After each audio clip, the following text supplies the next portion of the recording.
مطلب یہ ہے کہ خدا کی گرفت سے بچ نکلنا تمہارے بس میں نہیں ہے.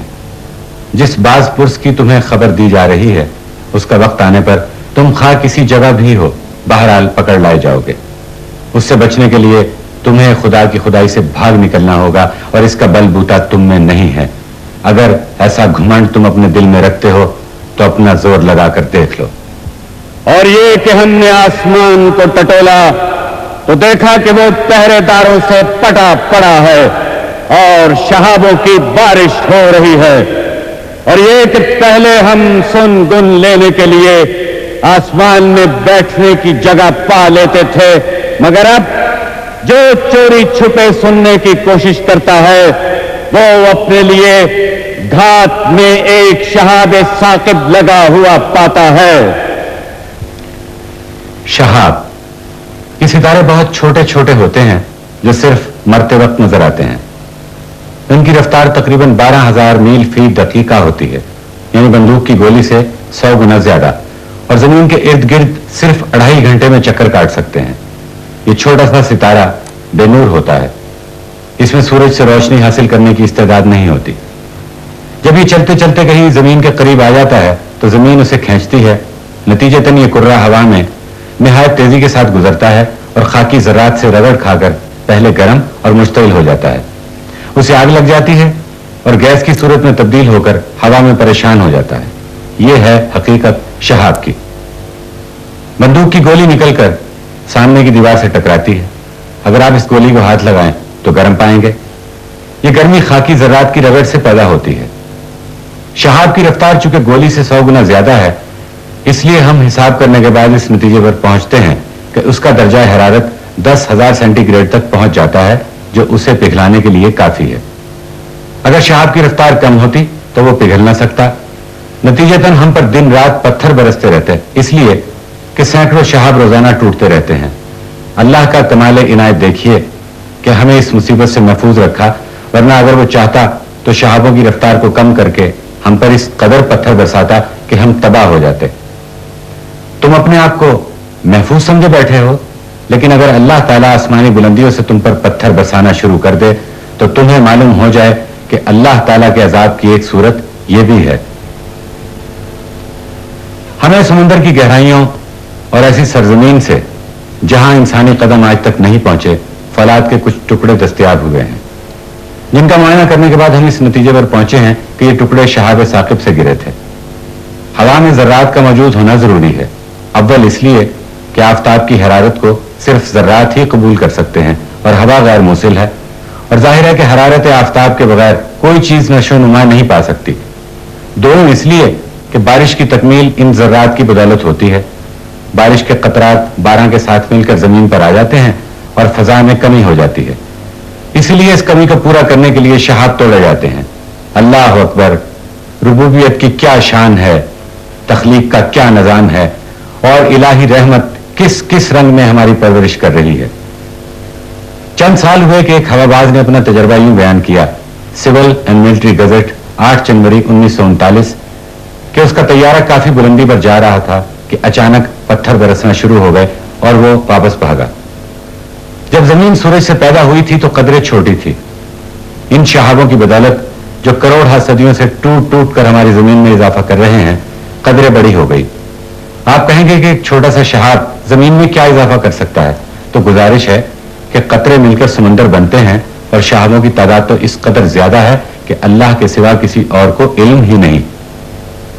21 ستمبر 1876 کو ایک شہاب 1000 میل تک دوڑتا گیا اور شکاگو اور سینٹ لوئی کے درمیان جا کر پھٹا، جس سے چھوٹے چھوٹے سیارے نکل کر کچھ فاصلے پر غائب ہو گئے. نیز اس میں سے ایک زبردست آواز پیدا ہوئی جو 15 منٹ کے بعد زمین پر پہنچی.